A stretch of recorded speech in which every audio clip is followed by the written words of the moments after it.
You're listening to The Mountain Spirit, a podcast of Christian Appalachian Project. I'm a firm believer that we're all connected by our shared humanity and that finding that intersection sometimes just means having a conversation. Today we get to hear from Matt Jones. Matt grew up in Middlesboro, Kentucky, where his mom practiced law in nearby Pineville and served as a Commonwealth attorney for Bell County. Locally, he is known as the founder and host of Kentucky Sports Radio, which keeps Big Blue Nation up to date on the University of Kentucky Wildcats. We go wild during March Madness, and we're excited to have Matt on the show this week. Hi, Matt. Welcome to the show. Hey, how you doing? Yeah, I don't normally do interviews in March, but you got with a Christian and Appalachian, two things that are important to me. So. There we go. So, look. It's our blessing, and we're glad to have you. Thank you so much for your time today. Of course. So we're going to jump right in because we know also you have other things to do today. So you were raised in a small Kentucky town. What was that like for you growing up in Bell County? Well, it was wonderful. I mean, Bell County's deep in the heart of Appalachia. It's right next to Cumberland Gap, Tennessee, on the Kentucky, Tennessee, and Virginia line. And we moved there when I was like 5 years old. My parents are from there. And, you know, it's what you're used to. Growing up in a small town was wonderful. Growing up specifically in the mountains is wonderful. I mean, I think, the country, because of a lot of things, has become a lot similar than, just through connectivity. Places aren't as different as they used to be. Right. But I actually think Appalachia is a place that is still unique, still holds a unique culture, and I'm really glad to have gotten to grow up there and still have a connection there. My parents still live there, so yeah. I grew up in a pretty small town too in North Carolina, and it is something about that connectivity, and everybody knows everybody. Looks out for each other. Where in North Carolina? I went to school there. Rockingham, Richmond County. Rockingham, yeah. They used to be a NASCAR race. Rockingham Motor Speedway. Rockingham. I've been there to the Rock. Yeah, it's a pretty small town. Yeah. They put the highway in. Highway 74 now kind of bypasses, and you got to be going there. Or you can go to Southern Pines and do golfing. Or just go to the Rock. There's a lot of NASCAR history there. Get there. Used to be the second race after Daytona 500 every year. Look, in first grade, that was my first field trip. So, I have good fun memories. We mentioned in the introduction about your mom. What does it mean for you to see her achievements as an Appalachian woman, and how has her example impacted your life today? Well, it's huge. My mom was one of two women that were the first women elected Commonwealth attorney, which in Kentucky is the prosecutor. They were the first two women elected in the entire state of Kentucky. Wow. And they were both from Eastern Kentucky. So the other woman, I think, was from Paintsville, and mom was Middlesboro. And, to do that, first of all, to have a woman in what is traditionally considered, I guess, a masculine job, be the first woman elected in a place where people at the time didn't necessarily think women should be doing that. I just was so proud of her. And then, she did that she was a lawyer for almost 40 years, but she was a prosecutor for about 28 years or 25 years. And then at the age of 67, retired, and then went to seminary. And she graduated last May from the Dallas Theological Seminary. And I went to her graduation, and she's, she was a role model for me in terms of, not only everything she accomplished, but her confidence. And, it was just me and her for a while. And then she married my stepdad, and she, she's a rock star. So I saw her yesterday. I got her a spa day for her birthday. So so we got to hang out yesterday. So we're going to all shout out happy birthday to Mom there. That's right. So you started KSR 20 years ago. I know, it's crazy. I know, that's crazy. That is crazy.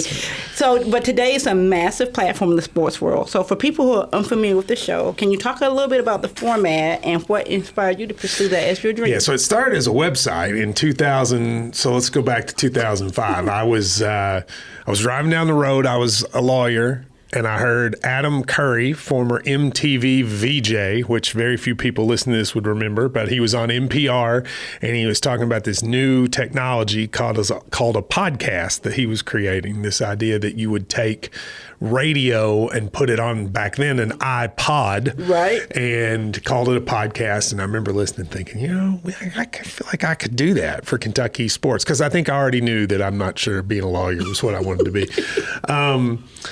So I went to every radio station in town, volunteered to do it for free. Everybody said no.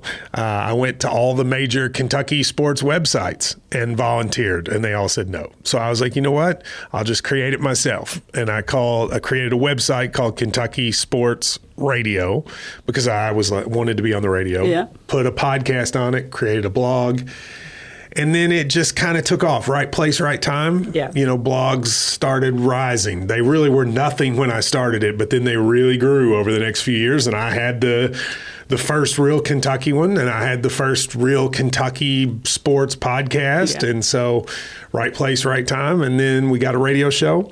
And I sort of use it as, if you live in Kentucky and you like sports, what are the things you would want to talk about? Right. So a lot of it's sports, but not all of it. Yeah. I mean, we consider it like Kentucky culture.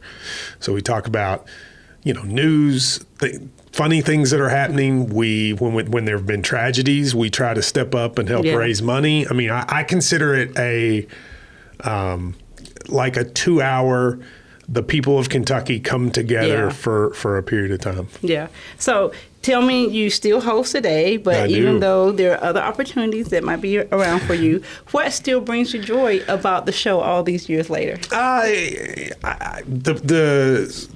sort of interaction and community with the audience. I mean, radio and podcast to me are the most intimate medium, right? Like you can watch somebody on TV.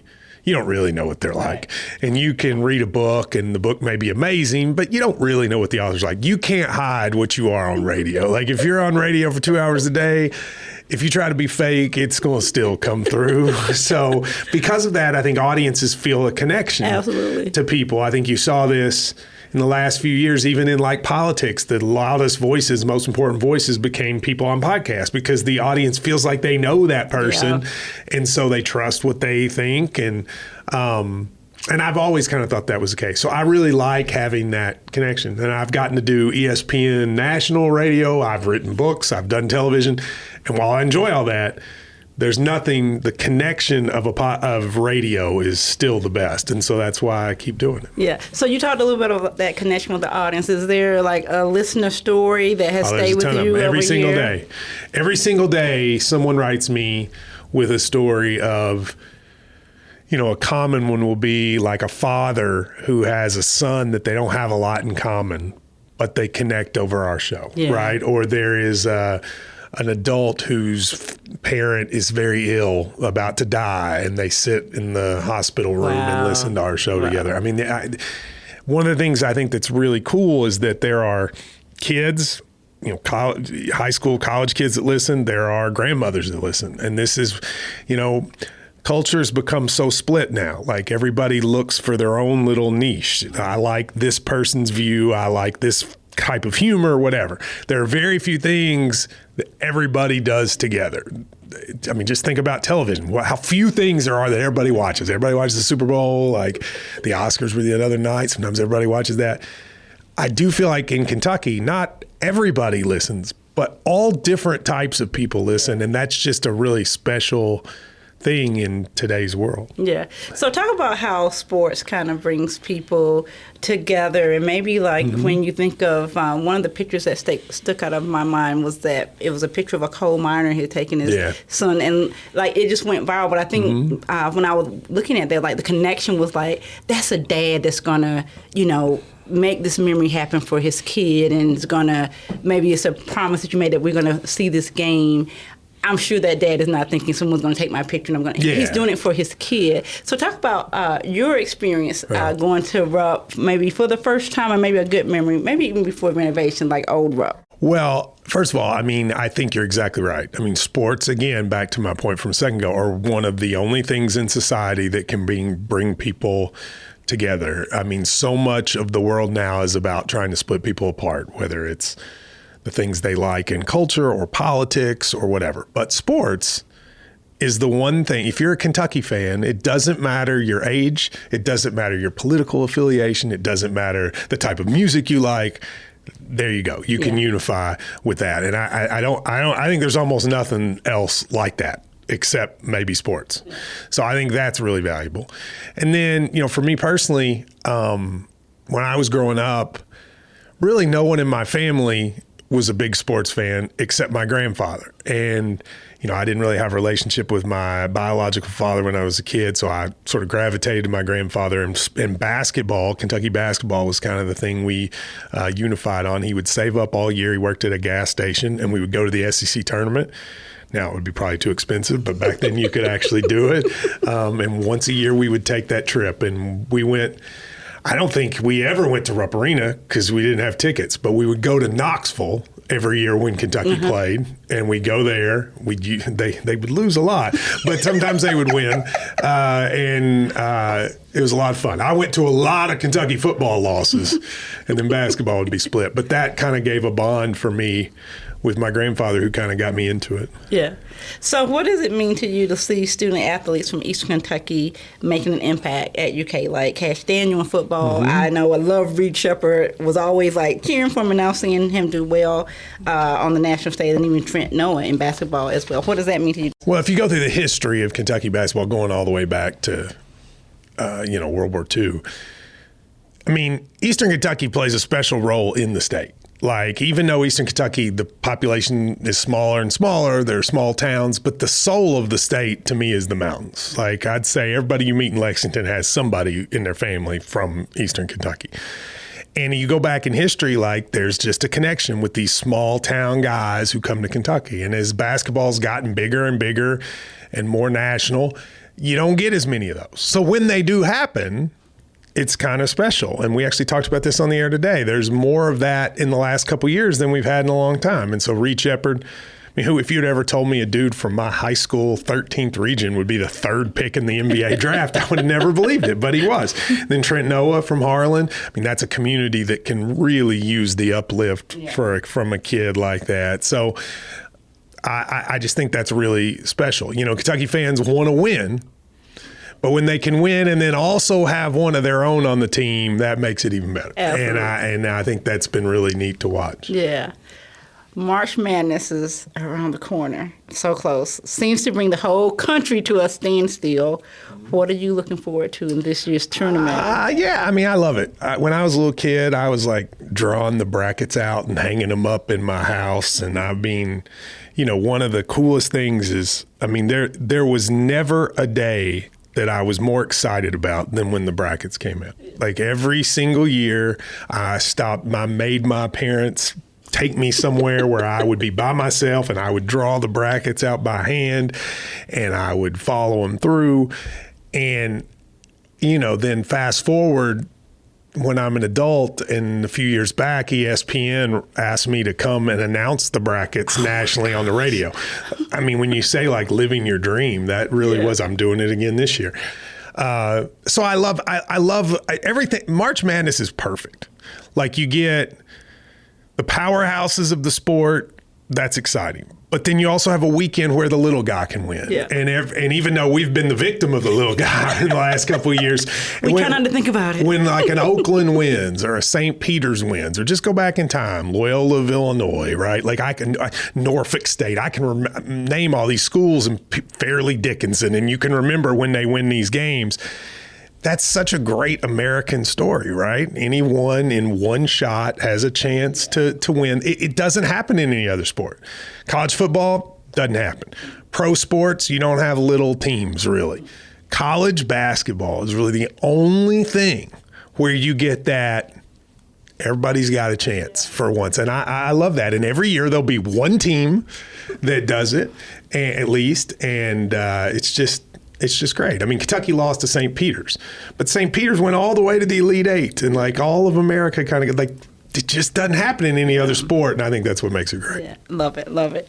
When you think about your work with Kentucky Sports Radio, what still makes you proud about that work in the community? Yeah, well, that's a couple things. One is the effect on people, right? Like when you hear what it means to people, that'll never get old for me. We have what I call a text machine, but it's really just an app where people can text. And the stories they tell, they'll tell very like personal, intimate stories about their lives to a stranger because they don't see me as a stranger, right? Like it seems they want to share what it means to them. So that's number one. And then number two, how many people have had their careers transformed by working with us. There are probably 35 people who have jobs in the careers they wanted that started with us.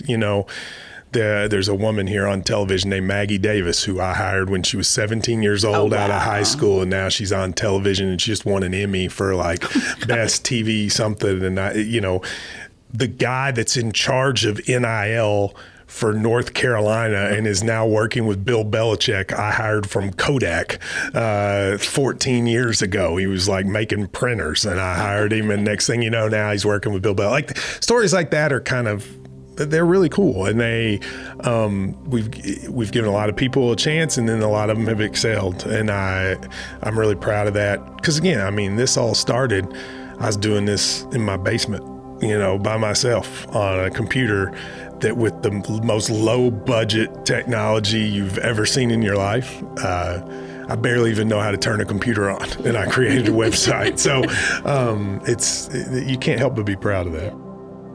Stay tuned. We'll be right back. You can make this summer into a season of service and have a lifetime of impact on youth in Appalachia. Join us in the great outdoors by becoming a camp counselor at one of our 2 beautiful camps in Eastern Kentucky. Room and board, stipend, travel reimbursement, and educational award are available. Apply today at christianapp.org/volunteer. That is christianapp.org/volunteer. You're someone that is very philanthropic and involved in the community and in communities across the region. Where does that generosity of spirit come from, and what impact do you hope to have in local communities? Growing up in Bell County, there's a lot of poverty in Appalachia, and you get to see immediately the discrepancy and sort of unfair nature of the world. There's a lot of people, even right now, there's people that work 10 times as hard as I do and get 10 times less success. It's not fair. Like, that's just kind of unfortunately how the world is. And I grew up with so many people in my schools I was growing up with that really didn't have a chance from moment one. Yeah. And that can't help but affect you. People will say to me sometimes, I'm sort of odd in that I'm a very strong Christian, but also on the left. That's weird to people. And people on both sides will say to me, well, people on the left will go, how'd you end up a Christian? And then people will say to me, they're Christians, how'd you end up on the left with all this? And my answer to both of those is it's where I grew up. You sit there and you watch people need help, right? And however you think that should happen, it should. So when I have the ability to do something, like when the floods occurred or the tornadoes in Western Kentucky, I want to be able to do it because it's a centralized voice, and I'm from there. I grew up around it. And recently it's been so difficult with these floods, 2 of them now. A place that already had so little, and then to have it taken from people it's just heartbreaking. And so if you grow up around that, when you grow up and then you have success, there's 2 ways to look at it. I want to help other people do it, or I want to kick the ladder out from under me and make it to where, and I'm not going to be the second guy, right? So that's kind of how I've always looked at it. So how do you maintain hope when you see the constant flooding or poverty or, the different things that happen in East Kentucky? What gives you hope, or how do you share hope? Well, part of it's my faith, right? Like, so this is not our final dwelling place. And a lot of the earthly rewards that people get will have no effect on the next step of existence. Yeah. And it's hard to remember when people are suffering, but it's also true. Yeah. A lot of the people that are celebrated in this world, who knows if that's what happens afterwards. So part of it is faith in God. But the other part is, like, there's such a wonderful human spirit really everywhere, but certainly in Appalachia. These are people who find me a place where people are more connected to their families or more connected to their place, right? Like to literally where they're from. And I think you can go into the poorest communities. Think about where the poorest communities are in America. Rural Appalachia, a lot of urban cities, and like Native American reservations. Okay, so what are the common denominators in those? They're just on paper, those look like three completely different groups of people. But what do all those places share? Well, a strong sense of family. Like those three types of people might be the people who have the strongest family bonds of any groups of people, and a place where people's neighbors take care of each other. Well, there's a lot to learn from that. I know a lot of really wealthy, rich people that in their souls are pretty unhappy. And that is how I sort of keep the faith is, Dolly Parton always says, I didn't know I was poor till somebody told me. Well, there's some truth to that, right? And so I do think there's a lot of happiness amongst what on the surface can look like sadness. Yeah. I think another point of what you brought on, we try to do that on this show, is talk about that connection across things that look different. Mm-hmm. Even in the celebration of our anniversary, we just kept saying, but people that are struggling with home, repair issues in a rural community, they're doing the same thing in an urban community. If you're talking about food insecurity, like people try to make it seem like this is a different thing, but it's like... If you go, I spend a lot of time in New York because I like New York. If you go to the most downtrodden parts of the Bronx or Queens, I'm telling you, the lives are not that much different than those in Breathitt County and, Jackson County and Harlan County. Like they're how it manifests itself is different, but the day-to-day struggles are very similar, and they're dealing with very similar issues, and they're dealing with very similar discrimination and the fact that people think this is a lesser person. And what I hope can happen, and I think this happens a little more every day, is that those folks realize they have a lot more in common than they have apart. The world tries to tell those groups of people hate each other. But in actuality, they have very similar lives, and they have very similar existences. And I do whatever little part I can to try to make people realize that. Yeah. I think to see that value in people, no matter where you come from, that we're all striving for the same. Everybody wants to have their kids to grow up in a place that's safe and you have a good Everybody education. wants the next generation to have a better life than they did. And everybody wants to be able to have their kid be able to be educated and to, and find success. And then they want to be able to have health care. I mean, these are basic things. And, my goal is as much as possible to make people realize, I've had a lot of people in Kentucky say that I'm like their one liberal friend. Well, I like that though, because I think it's important to put a face to some things that maybe you're not used to, and put a face of somebody you like and go, well, wait a minute. And then I think it's important to go the other way too. Like when I was at Duke Law School, I was the conservative one there. Right, compared to those folks. And I wanted to put a face on, you have all these stereotypes of people that live in the mountains. Well, they're good people. Yeah. And I would often take groups of them home to my house because they had never been in places like that. Even though Duke's not that far away, they had never been. And I still have one of, there is a person, I won't say who it is, that is a federal judge that is hearing a case right now that is a case in the news that I thought to myself, they came to Middlesboro, Kentucky. And I bet when they read this, they put a face to it that they wouldn't otherwise. And I think that's important.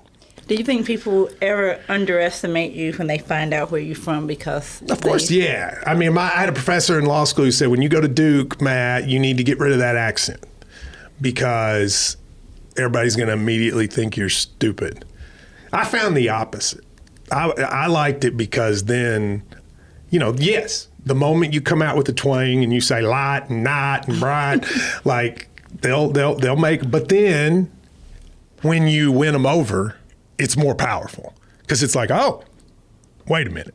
So yeah, you're immediately going to get underestimated if you're from Appalachia. You just are. Like, but I say use that as an advantage. And when I speak in Appalachia, I always say to especially the young people, don't let people make you think that you're lesser.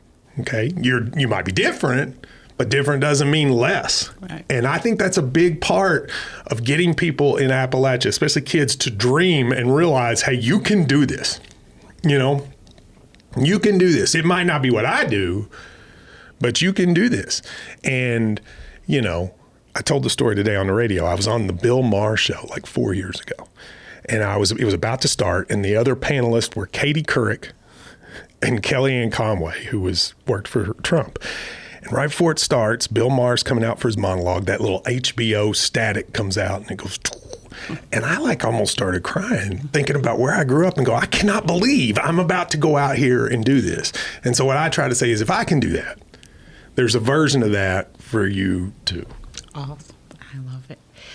Oh my gosh. Appalachia often, we just talked about stereotypes, gets painted through a negative lens. But what makes you proud? You've talked about a lot of it. To be from Appalachia, and what do you wish people understood about the region or about the culture?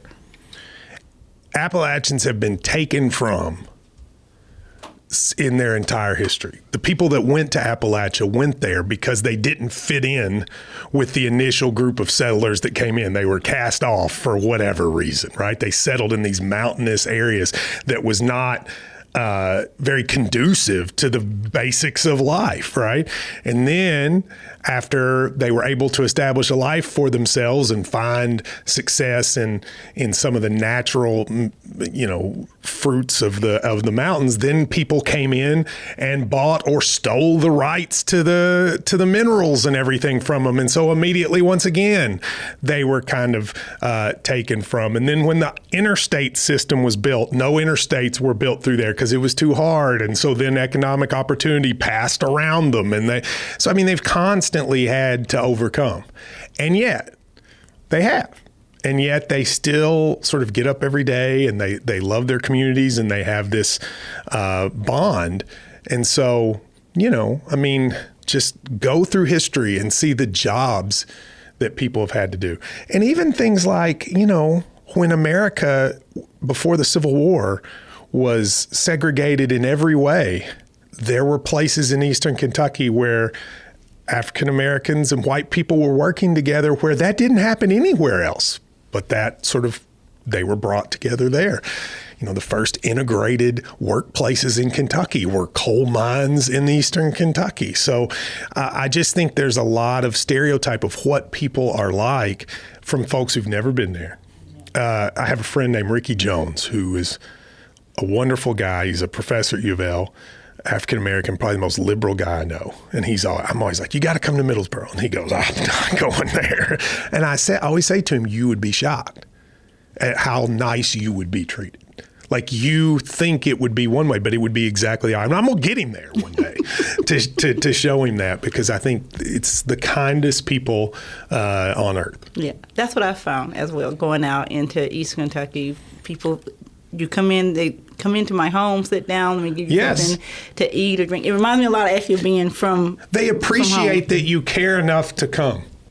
You know what I mean? I mean, they appreciate people who show up. Right. And I think that's a real positive. Yeah, that reminds me of our history as well. Our founder started a summer camp probably in 1958, and it was integrated. He had 6 little students, and he made sure that he had both white campers and black campers. And 58, that wasn't that's before the Civil Rights Act and all the things. And he's like, I'm going to just love on all the kids in the community, and I'm going to have a place for them. Berea College, which is right on the sort of line of the mountains, is the college that went to the Supreme Court in a famous Supreme Court case and sued the state of Kentucky to force it to allow it to integrate students. We always think of integration the other way, right?